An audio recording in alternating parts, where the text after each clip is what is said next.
Assalamualaikum warahmatullahi wabarakatuh. Salam sejahtera bagi kita semua. Pertama-tama, perkenalkan nama saya Muhammad Akbar Kurniawan dengan NPM 214110337 dari kelas manajemen 21. Di sini saya akan menjelaskan secara singkat mengenai strategi untuk bersaing di pasar internasional. Strategi internasional adalah menentukan bagaimana melakukan bisnis di luar batas negara asal perusahaan.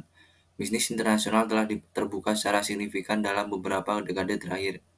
Hal ini disebabkan oleh berkurangnya hambatan perdagangan, peningkatan komunikasi, pengiriman yang lebih efisien melalui kapal dan pesawat terbang, serta internet. Banyak perusahaan Amerika telah mengalihkan aktivitas manufaktur dan rantai pasokan mereka ke luar negeri, di mana tenaga kerja lebih murah dan biaya keseluruhan berkurang, bahkan dengan tambahan biaya pengirim.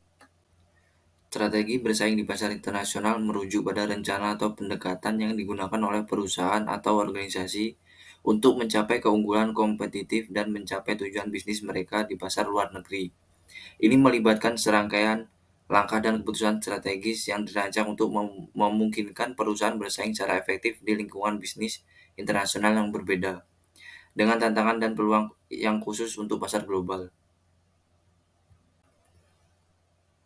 Bisnis internasional memerlukan pemahaman yang mendalam tentang pasar sasaran, komitmen jangka panjang, dan kemampuan untuk beradaptasi dengan perubahan dalam pasar dan lingkungan global. Bersaing di pasar internasional memerlukan perencanaan dan strategi yang matang. Berikut adalah beberapa strategi yang dapat membantu perusahaan dalam bersaing di pasar internasional. Yang pertama, riset pasar. Dilakukan riset pasar yang mendalam untuk memahami kebutuhan dan preferensi konsumen di pasar internasional yang dituju. Analisis pesaing untuk memahami siapa yang Anda bersaing dan strategi mereka. Yang kedua ada penyesuaian produk dan layanan. Sesuaikan produk atau layanan Anda dengan kebutuhan lokal dan budaya konsumen. Pertimbangkan perubahan dalam desain, ukuran, bahan, dan fitur produk.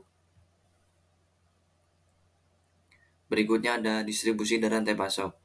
Pilih saluran distribusi yang sesuai dengan pasar internasional seperti agen, distributor, atau e-commerce. Pastikan rantai pemasok Anda dapat mengatasi tantangan logistik internasional. Yang keempat ada harga yang kompetitif. Tentukan strategi harga yang bersaing sesuai dengan harga pesaing dan daya beli pasaran.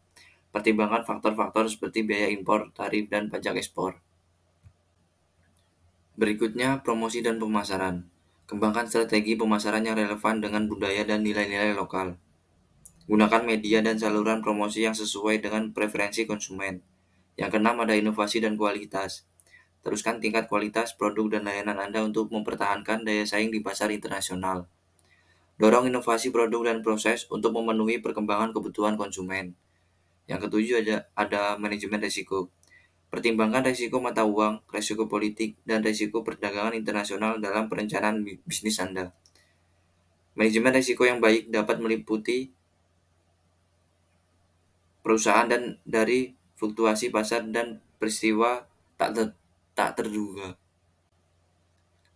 Lakukan pelatihan dan pengembangan karyawan. Pastikan karyawan Anda memiliki keterampilan dan pengetahuan yang diperlukan untuk beroperasi di pasar internasional. Berikan pelatihan tentang budaya, bahasa, dan praktik bisnis lokal. Evaluasi dan kebijakan penyesuaian.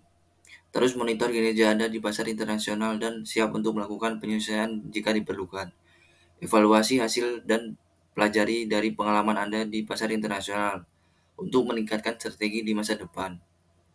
Strategi untuk bersaing di pasar internasional sangat penting karena pasar internasional memiliki karakteristik dan tantangan yang unik dibandingkan dengan pasar domestik. Dengan adanya strategi yang baik, perusahaan dapat memaksimalkan peluang, mengurangi risiko, dan menciptakan keunggulan kompetitif di pasar internasional.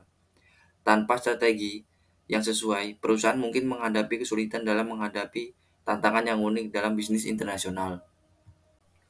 Baik, mungkin itu saja yang bisa saya sampaikan. Saya lebih kurangnya saya mohon maaf. Saya akhiri. Wassalamualaikum warahmatullahi wabarakatuh.